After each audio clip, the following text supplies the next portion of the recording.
Bismillahirrahmanirrahim.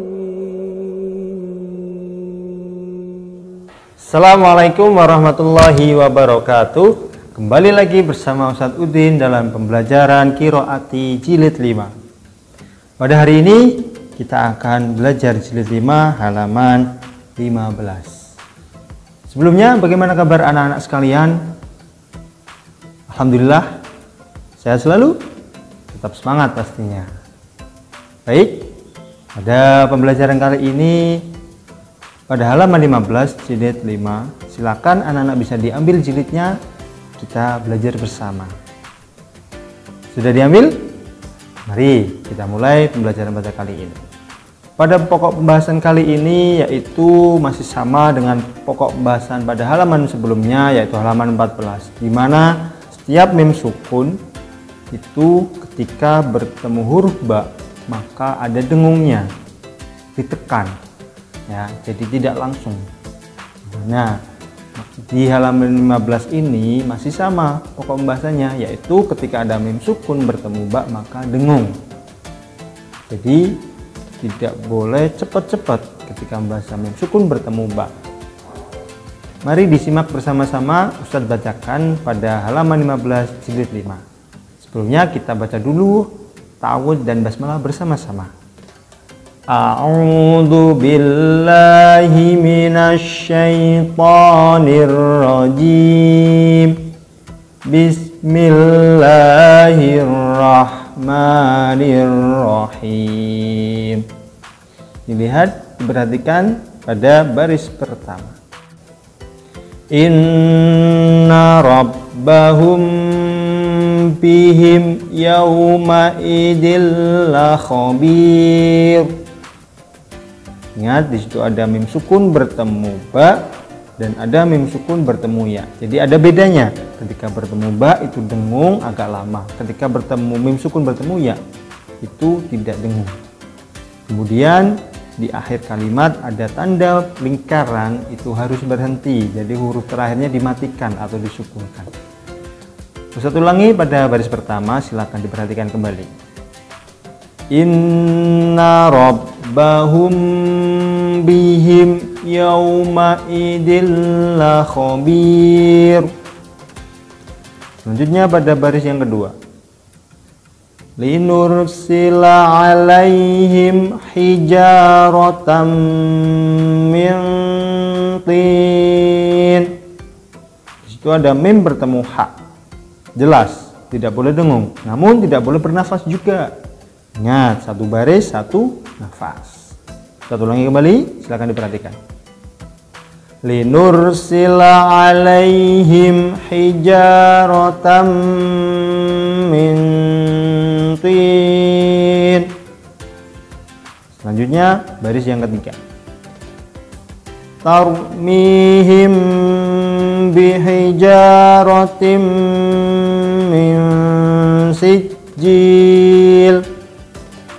Ingat, ada mim sukun bertemu ba, dengung ya. Dengung itu berarti kira-kira 2 ketukan kurang lebihnya. Jadi ada bedanya dengung dengan tidak dengung. Satu ulangi kembali.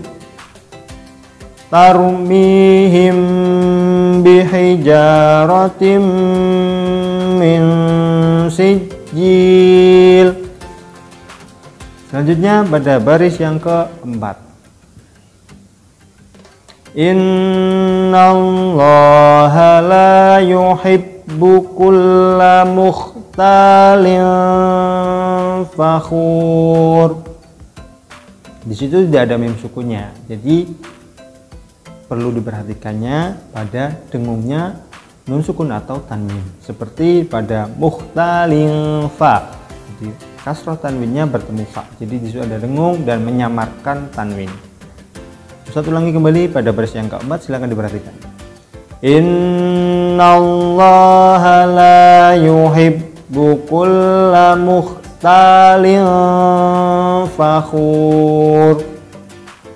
Selanjutnya baris yang kelima, silakan diperhatikan. Wa idza batashtum jabbarin. Batashtum ba.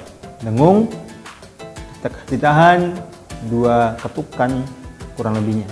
Terus yang batostum yang kedua itu tidak dengung karena mim sukun bertemu jim, jadi tidak perlu dengung. Jadi ada bedanya, mim sukun bertemu ba, mim sukun bertemu jim. Satu ulangi lagi, silahkan diperhatikan pada baris yang kelima. Wa idza batostum jabbarin. Selanjutnya pada baris yang keenam, silahkan diperhatikan. Innallaha alimum bima kuntum ta'malun. Di situ ada mim sukun yang bertemu ta, jadi tidak dengung dan tidak mengambil nafas. Jadi kalau anak-anak semua mengambil nafas di situ, maka itu namanya tanafus. Dan itu tidak diperbolehkan dalam Al-Quran. Jadi dihindari. Sebisa mungkin kita latih nafas kita biar bisa membaca satu baris, satu nafas. Satu ulangi kembali, silakan diperhatikan. Innallaha alimum bima kuntum ta'malun. Selanjutnya pada baris yang terakhir. Bal antum bihadiyatikum tafrahun. Ada mim sukun bertemu ba lagi, maka dengung ya. Dan ada mim sukun bertemu ta, jadi jelas. Silakan bisa dicermati lagi, suatu ulangi kembali. Bal antum bihadiyatikum tafrahun. Selanjutnya pada yang terakhir di kotak bawah itu mengenai angka pada Al-Quran. Saya bacakan dan sambil diingat-ingat bentuknya angka di Al-Quran itu seperti apa ya. Saya bacakan dulu. Yang pertama itu angka 27. Ya, ingat duanya Al-Quran bagaimana, 7 dalam Al-Quran bagaimana. Selanjutnya angka 16.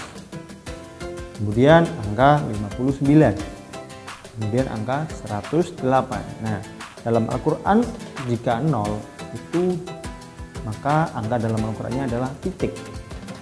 Selanjutnya angka 34. Selanjutnya angka 12. Dan yang terakhir angka 81. Jadi anak-anak semua harus ingat angka-angka dalam Al-Quran tersebut. Dan harus ingat juga tadi mim sukun bertemu ba, mim sukun bertemu selain ba, bagaimana cara bacanya ya. Harus dibedakan. Dan ingat satu baris, satu nafas.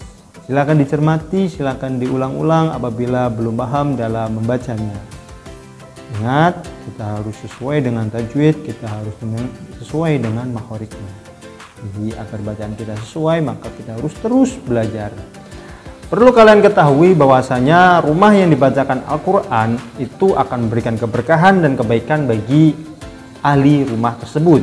Jadi ketika kita membaca Al-Quran di rumah, setiap habis maghrib atau setiap habis sholat itu, maka rumah kita itu akan memberikan keberkahan bagi kita, akan memberikan kebaikan bagi kita sebagai ahli rumah tersebut. Jadi bagaimana kita harus ngaji terus menerus, maka rumah itu akan berkah terus menerus. Silakan ya diteruskan ngajinya di rumah, karena masa sekarang kita dituntut untuk belajar dari rumah, ngaji dari rumah. Silakan ngajinya di rumah setiap habis sholat atau ketika ada waktu luang, silakan buat ngaji. Ajak orang tua, ajak adik-adik, ajak kakak-kakak kalian untuk ngaji bersama agar rumah kita semakin berkah. Sekian dari Ustadz Kurniawan, mohon maaf. Kita tutup pada pembelajaran kali ini dengan bacaan hamdalah. Alhamdulillahirabbil alamin. Sekian dari Ustadz. Apabila ada salah-salah kata mohon dimaafkan. Sampai berjumpa di video berikutnya. Wassalamualaikum warahmatullahi wabarakatuh. I'm an icon, man. And my girl about a 10. I should fuck her in the Benz.